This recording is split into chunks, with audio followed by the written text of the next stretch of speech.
Olá, pessoas lindas! Meu nome é Alice, sejam todas muito bem-vindas de volta ao meu canal. Continuando a nossa série de entrevistas com autorias bissexuais para podermos celebrar esse setembro bissexual da melhor forma possível, hoje eu trago para vocês o meu bate-papo com a autora Coral Daia, que escreveu Garotas que Rugem, que vocês já conhecem e tem vídeo aqui no canal, link na descrição para quem ainda não conhece. Garotas que Rugem é uma fantasia urbana com maldição do lobisomem, tal qual o de Feras em Campo, de Luísa Landry, que já falei com vocês aqui antes. Inclusive, link na descrição para a entrevista de Luísa Landry e todas as outras, né? Tem playlist sobre as entrevistas, gente. Mas enfim, sem mais delongas, bora lá pra vocês acompanharem como foi esse bate-papo. Hoje eu tô aqui com a autora Coral Daia. Coral, muito obrigada por ter aceitado participar desse bate-papo aqui no canal.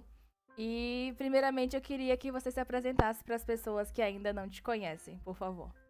Oi, pessoal, eu sou a Coral Daia, eu sou escritora de ficção especulativa, então, principalmente fantasia, mas também ficção científica, terror, horror, nesse campo assim do fantástico. Eu sou formada em oceanografia, eu tenho mestrado em oceanografia biológica, mas isso você abafa assim, deixa isso de lado, o que eu gosto mesmo de fazer é escrever.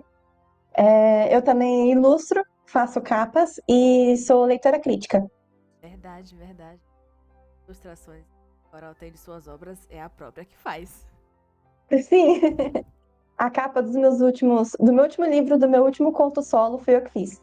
Multi-artista, acho sempre maravilhoso. Bom, a gente vai falar hoje sobre bissexualidade e literatura, né? Estamos no setembro bissexual.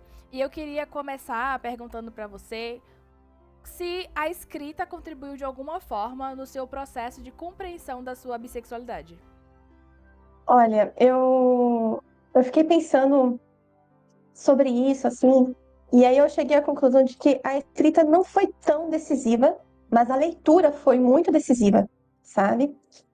Quando eu era adolescente, o que eu mais gostava de fazer era ler mangás BL, o famoso yaoi. Então, assim, eu sou fujoshi desde quando eu era pequena, e desde aquela época eu já tinha noção de que, tipo, o mundo não precisa ser hétero cisnormativo. A gente pode se apaixonar por pessoas do mesmo gênero que o nosso, ou de gêneros que não correspondem à binaridade do masculino e feminino. E isso para mim foi muito importante na hora de perceber que, poxa, caramba, eu talvez faça parte desse mundo assim também. E então a leitura, principalmente de mangás, foi um grande fator decisivo para mim, mas escrever mesmo, eu tinha muito medo de escrever coisas que fugiam do padrão heterossexnormativo, sabe? Então, o meu primeiro casalzinho foi hétero. E quando eu fiz meu casal mais perfeito, assim, xodó da minha vida, é um casal gay, e eu fiquei com muito medo de colocar um beijo no livro, sabe? Então, tem essas coisas assim que a gente fica com receio, mas para falar de bissexualidade mesmo, a leitura foi mais importante para mim. A leitura sempre acaba sendo um pontapé inicial nas nossas vidas de qualquer forma, né? Até pelo processo da própria escrita também. A gente acaba lendo muito antes de começar a escrever e quando começa a escrever, lê ainda mais, né? Que é um processo constante. Sim, demais, demais. Você já criou personagens bissexuais? Já, já, e inclusive esse casal que eu falei que eu tive medo de colocar um beijo na história, um dos meninos é bissexual. E é uma pauta muito importante no livro, porque meio que ele tinha uma namorada, não deu certo, rolou uns traumas aí grandes, umas coisas erradas que ele fez. E quando ele conhece o outro menino, fica aquela coisa do tipo, tantos outros traumas envolvidos com essa pessoa que se eu encostar nele, ele quebra. E aí, como é que eu lido com isso? Então foi isso, assim, de escrever, foi muito divertido mostrar como o personagem tinha esses dois lados dele, o passado dele que meio que o apavorava, o assombrava, e esse futuro com essa outra pessoa que poderia dar muito certo e também dar muito errado. E eu também tenho uma outra personagem bissexual, que é a Valdete, uma senhora de 86 anos, que não sabe magia, não quer aprender magia e tem raiva de quem sabe. Mas ela tem 86 anos e ela é muito decidida assim da vida dela, sabe? Então, quando o marido dela falece, isso lá no passado, não é nem mostrado na história nem nada, mas quando ele falece, ela percebe que ela não trocaria essa vida, por mais que ela teve que trocar uma vida passada dela para ficar com ele. E aí, quando essa vida passada volta para poder atormentá-la, assim, uma questão do governo, uma coisa e tal, ela percebe que, caramba, eu ainda tenho tempo de viver essa vida que eu deixei para trás. E aí é com uma outra pessoa. Se eu falar mais é spoiler do livro, mas assim, eu acho que escrever personagens bissexuais é uma coisa muito divertida, porque você consegue. Ah, é como se fosse uma parte de mim ali naqueles personagens, sabe? E isso é muito legal. Perceber que, tipo, se você pode achar as outras pessoas atraentes sem ter aquela coisa de tipo, ah, por não ser deste gênero, eu não vou querer me envolver com essa pessoa. Não é assim, né? As pessoas são lindas. Exatamente. Não passamos fome. Só um pouquinho. É, eu fiz essa pergunta justamente pra saber de você qual a importância pra você de criar esses personagens bissexuais. Nossa, sim. Ah, nossa, eu acho de uma importância tremenda, porque tanto aquela parte de falar um pouco sobre como você é, como você funciona, as coisas que fazem parte de você como autora, como leitora também, como pessoa, mas eu acho que é muito importante escrever personagens bissexuais também, porque existem muitos estereótipos enganosos a respeito de pessoas bissexuais. Pessoas bissexuais são indecisas, são traíras, são falsas, porque ora estão com um gênero, ora estão com outro e não se decidem. Isso tudo é muito danoso. Então eu acho que escrever esses personagens é uma forma de combater esses estereótipos também. Mas a ideia é essa, assim, sabe? De que, tipo, através da escrita você pode mostrar, demonstrar que pessoas bissexuais existem, como, assim como eu existo, e elas são pessoas normais, elas não estão ali para te ludibriar ou para servirem como um tique na sua tarefa, na sua lista de tarefas, sabe? Então tem isso, assim, eu acho que escrever esses personagens é muito importante por causa disso. Ajuda a gente a lembrar que pessoas são pessoas, né? Sim, E que, tipo, se alguém fizer alguma coisa errada é porque aquela pessoa fez aquilo, não a sexualidade dela. sim, não reduzir todo um conceito, uma orientação ao que uma pessoa fez, porque você está aplicando estereótipo baseado em uma anedota. Isso não é nem estatisticamente relevante, sabe? Então, tipo, não tem por que fazer isso. Exatamente. Aí, já que a gente tá falando sobre é, essa questão de personagens, eu queria saber de você uma coisa totalmente aleatória que te inspirou na criação de um personagem. Nossa, olha, eu não vou conseguir dizer exatamente uma coisa aleatória, muito aleatória, mas às vezes personagens meus surgem assim do nada. Eu tenho referências visuais muito fortes. Então, se eu vejo alguma coisa e essa coisa me chama a atenção, fazer um personagem ou uma característica ou uma cena a partir daquilo é muito fácil para mim. Então, o que eu mais gosto de fazer é fazer aquelas pastas no Pinterest. Então, eu consigo elaborar muito bem, deixar o personagem bem redondinho, principalmente em questão de aparência, assim, porque se eu não tenho a aparência do personagem muito fresca na minha cabeça, eu não consigo escrever ele direito. E é um problema até porque eu não descrevo quase os personagens das minhas histórias. Eles servem mais para eu ter uma noção de quem eu tô tratando ali. Mas assim, já aconteceu de eu fazer uma história por causa de uma imagem que eu vi, e essa imagem gerou um personagem e eu não sabia onde enfiar ele, sabe? É, e aí a Legal. história surgiu depois. Foi muito engraçado. Muito bom, né? Foi tipo um personagem solto sem casa e tava buscando um lugar para estar. É. Eu sei que nessa última história que eu tô escrevendo agora, eu tinha várias ideias para colocar na narrativa, que eram personagens muito bons. Só que não, depois eu percebi que eles não iam caber no livro. E aí eu fiquei muito triste, assim, porque eles eram muito legais, sabe? E aí eu comecei a exagerar nos outros que já estavam na história. Aí me acalmou um pouco assim o coração. E o que você considera como a parte mais importante do seu processo criativo? A parte mais importante do meu processo criativo é ter papel em mãos.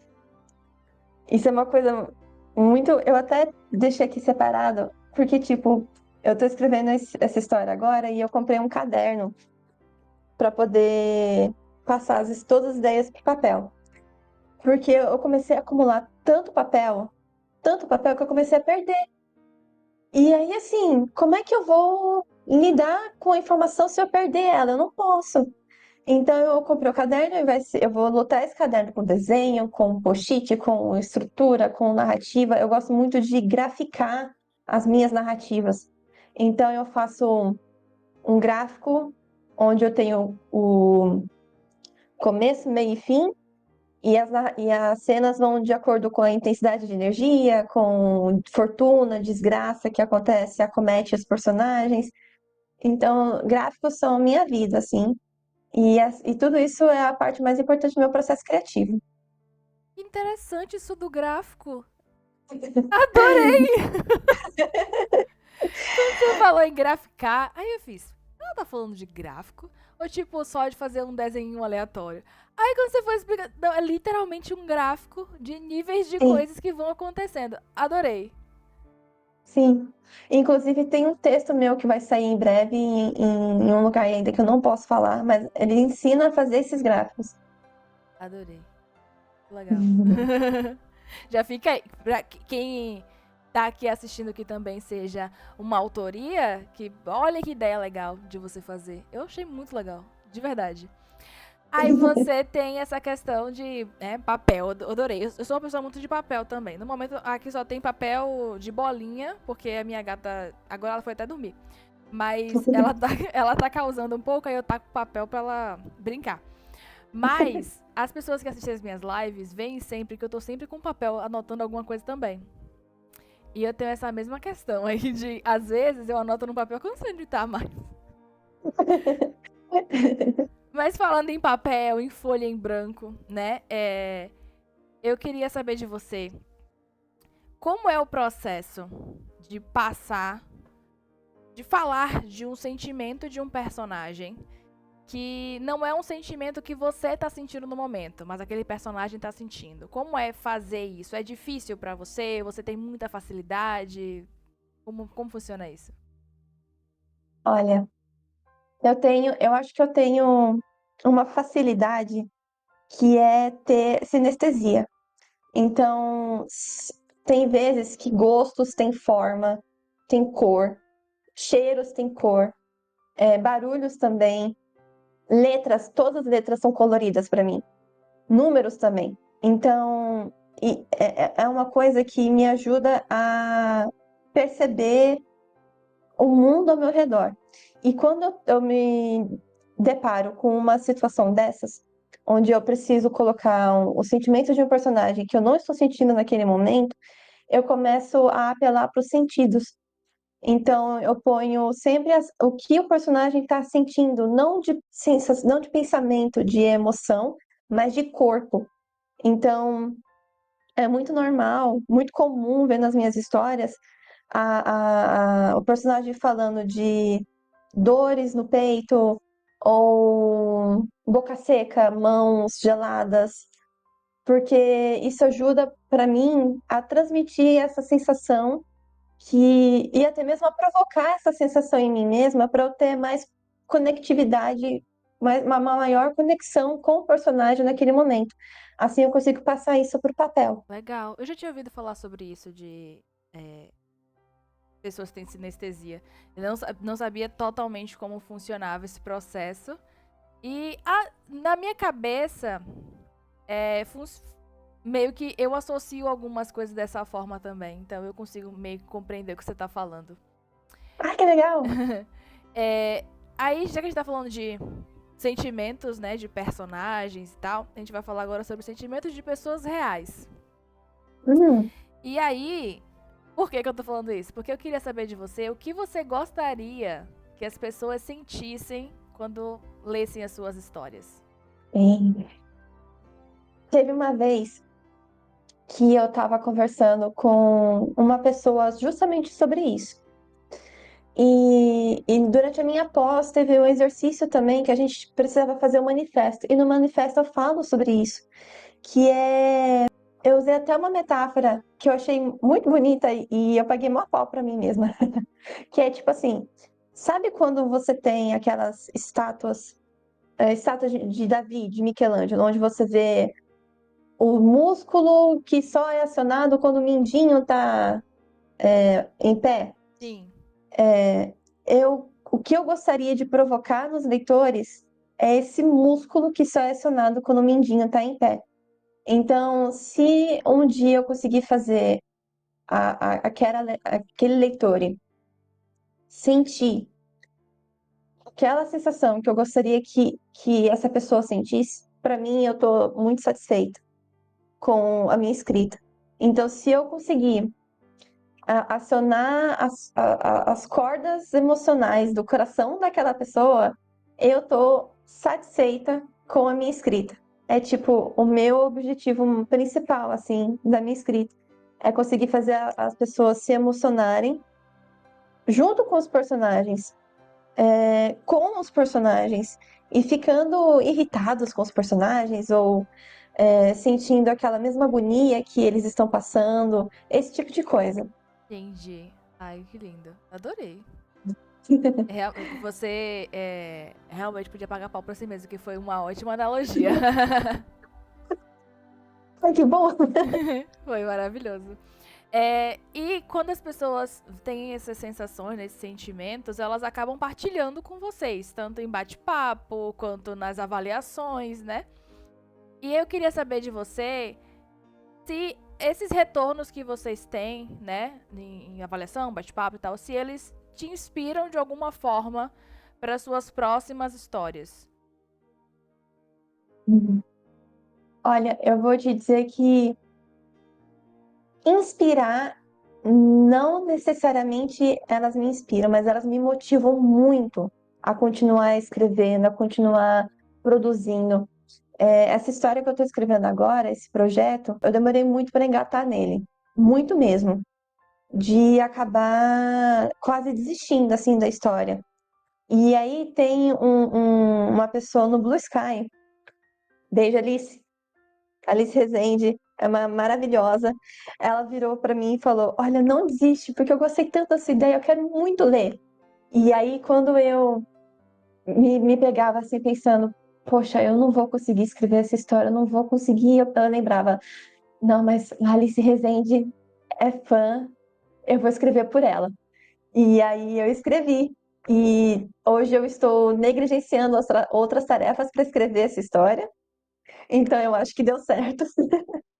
Essa coisa de pessoas que leem, né, vocês, acaba dando essa motivação ainda maior, né? Esses retornos que acaba dando. Tem uma autora mesmo que ela sempre fala que gosta tanto da empolgação que eu falo das histórias dela, que ela continua escrevendo também, porque ela gosta muito da motivação que eu dou, porque eu fico muito empolgada falando das histórias dela. Ai, que legal! Que Aí, massa! tipo, eu fiquei muito feliz e principalmente porque são histórias que eu amo muito. Eu falo de histórias que eu gosto demais. Então, se eu estou falando, é porque eu gostei da história. E aí, vem a pessoa falando que ela continua escrevendo também essas histórias porque ela sabe que eu gostei e eu fico muito feliz. Me sinto uma diva pop. Ai, Que legal! Olha, te dizer, é um sentimento muito gostoso. Saber que tem alguém que gosta das suas histórias, que topa ler as suas histórias e tá ali só esperando pelo seu próximo lançamento para poder ler e continuar, sabe? É muito legal saber que existe alguém que faça isso. É muito bom. Imagino, porque o gás que precisa, né? Agora, assim, existe algum tipo de cena que você gosta de escrever, mas que considera mais difícil de escrever? Olha, minha mãe vai me matar. Eu vou. é, eu estou escrevendo um romance. Romance também é o formato do livro, né? Mas é um romance romântico. É um casal ali. E vai ser a minha primeira tentativa de fazer um livro para maiores de 18 anos. Então, assim, é uma coisa difícil. É muito difícil. Mas é muito legal, sabe? Escrever essas cenas. Eu fiquei morrendo de vergonha até outro dia, porque eu falei no Instagram que eu ia ter essas cenas, né? Ia ser um livro para maior de 18 anos. E minha mãe curtiu a resposta e eu fiquei. Ah, Ela apoiou. é. Ela apoiou, ela apoiou. Tenho carta branca para escrever agora. Se ela vier reclamar, eu vou dizer: não, você curtiu lá atrás. Salve o É. print pra quando chegar o momento de ela falar alguma coisa reclamando. Você fala aqui, ó, eu tenho provas. Vou fazer isso, vou caçar aquele story. Mas escrever cenas íntimas são coisas que eu gosto muito de fazer, independente de ser uma cena mais caliente ou uma coisa mais esse tipo de coisa, mas eu gosto muito de escrever personagens se adorando, se cuidando, sabe? E às vezes é uma coisa difícil de fazer porque você precisa dosar isso muito bem, senão fica muito açucarado. E, e às vezes fica até um pouco brega. E dependendo da cena que você está fazendo, tem toda uma logística de onde vai o braço, onde vai a perna, e essas coisas são complicadas. É, tem que fazer sentido, né? Senão a gente fica perdida.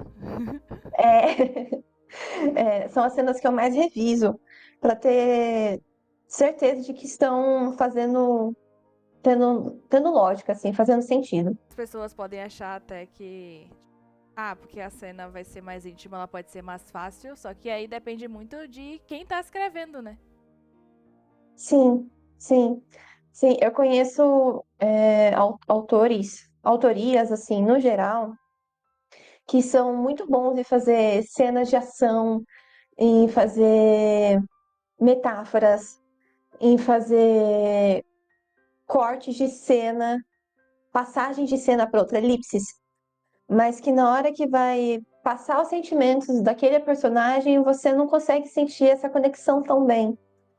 Parece uma coisa muito estática, muito robotizada. E aí eu fico pensando, cada um tem a sua qualidade.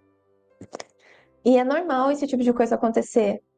Mas ao mesmo tempo eu fico um pouquinho triste, porque, tipo, se essa cena tivesse sido um pouquinho mais emocionante, ia ser tão fantástica. É, mas é isso, né? É isso, é o que tem pra hoje. Mas o bom é você perceber que, tipo, ela seria melhor do que ela está, porque ela já está ótima. Sim, sim, sim, com toda certeza.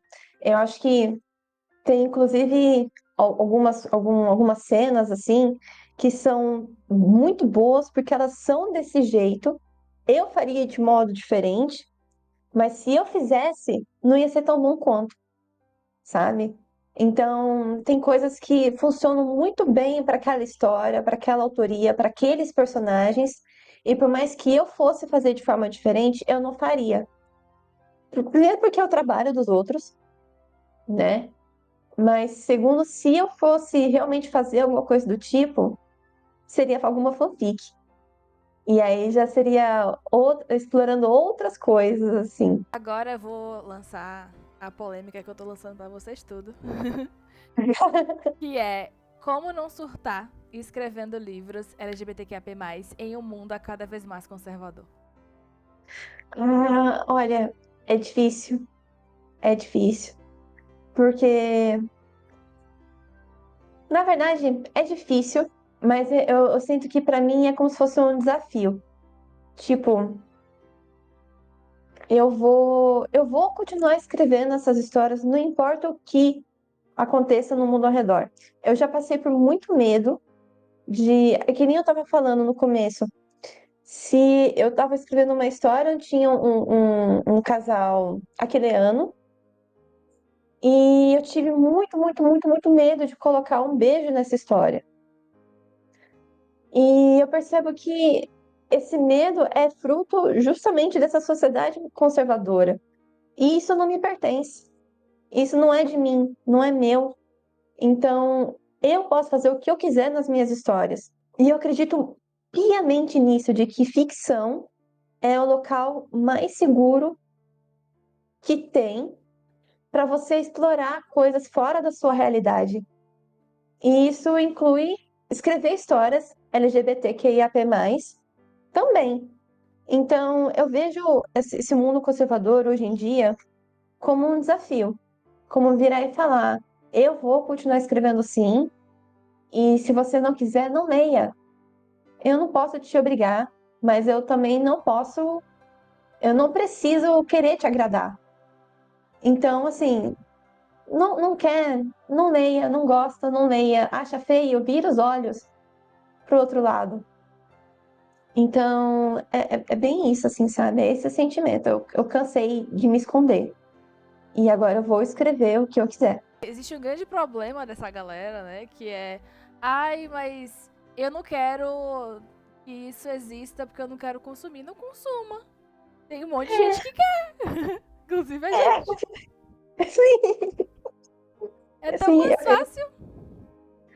total, total. E tipo, eu tava até vendo isso hoje de manhã, de como o mundo capitalista, toda essa coisa de consumo acelerado faz as pessoas acharem que o consumo foi feito exclusivamente para elas, sendo que isso não é verdade. Você escolhe aquilo que você consome. Deixe de ser passivo diante do mundo. Vá atrás das coisas que você realmente gosta e não sinta vergonha por elas, porque elas fazem parte de você. E aí, com o capitalismo, as pessoas ficam achando essa coisa de algoritmo que entrega tudo pra gente, de que os outros que têm que nos agradar. Então, é as histórias que precisam ser polidas, elas precisam ser limpas, elas precisam ser heterocis normativas ou obedecendo as regras da heterocis normatividade para você achar que elas sim vão poder te agradar, sendo que na real, não. Vá atrás. Se você não gosta, não leia. Se você gosta, continue lendo e apoie aquele trabalho, porque aí você vai ter mais dele. Esse tipo de coisa. Exatamente. Inclusive, eu lembrei de caso. Eu nem se eu me odiasse muito, eu clicaria naquele vídeo. Que foi de uma pessoa que tava na Bienal. E não sei se você chegou a ver esse vídeo. Ela saiu filmando várias coisas, tipo, mostrando os absurdos que são a quantidade de livros LGBTQIA+ sendo vendidos na Bienal. E livros que tem cenas quentes na Bienal. E que menores de idade iam pegar aqueles livros pra ler. E não sei o que, um monte de conversa. E tipo assim, nossa. E ela era cristã, detalhe. Ah, ai, eu acho isso um mico tão grande. E, tipo, é sempre em defesa das crianças, sendo que, primeiro, crianças podem ser LGBT, que é QAP+, isso não é problema nenhum. Segundo, que você é uma pessoa adulta e a criança tá ali, você é responsável pela criança e não a autoria, sabe? E se você não quer que a sua criança veja coisas assim, porque você tem uma cabeça mais fechada, então você vai lá e faz isso, em vez de reclamar com as pessoas que estão expondo o trabalho delas, né? Eu acho um mico muito grande. Pois é, e eu imagino que ela foi na Bienal do Rio, né? É, Uhum. existem lugares específicos para as crianças também. Então, Sim, assim, leva a criança para aquela área que é sobre só coisas infantis, né? Essa questão dos livros mais quentes. Leva pra questão do parte do livro infantil, tem contação de história, é uma coisa legal e divertida. E se você não quer que a criança veja nada que existe no mundo, a criança vai estar o quê? Dentro de casa fechada, longe de tudo. Porque é impossível. O mundo é diverso, o mundo é plural. Inclusive, essa criança pode fazer parte dessa pluralidade também. sim. Pessoas complicadas.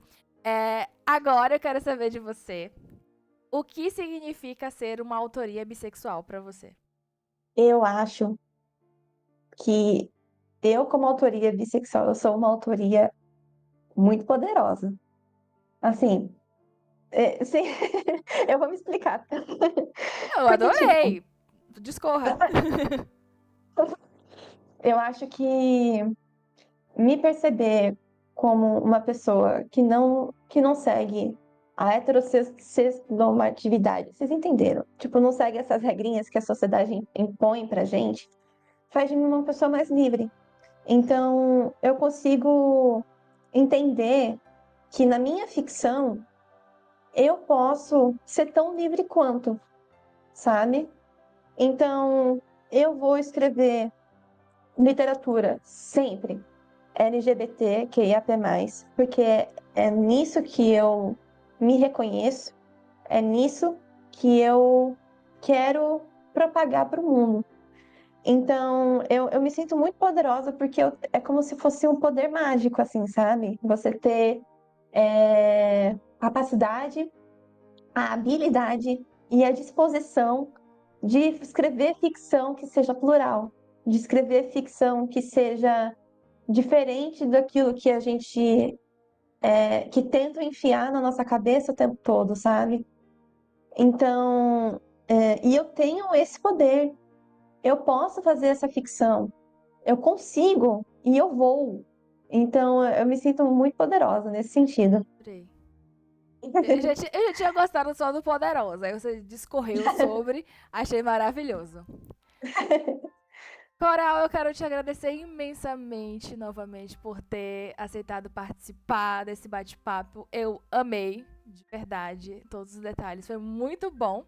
E eu quero te pedir agora para fazer sua divulgação aí. Quais são os seus trabalhos, onde a gente pode se encontrar. A gente pode te encontrar, na verdade. Vocês podem encontrar todas as minhas publicações, inclusive o meu portfólio profissional, então, ilustrações, capas, leituras críticas, no meu site, que é coraldaia.wordpress.com. Lá tem tudo, separado por tamanho das histórias, então é fácil achar os romances, as novelas, os contos e tudo mais, as antologias, as revistas.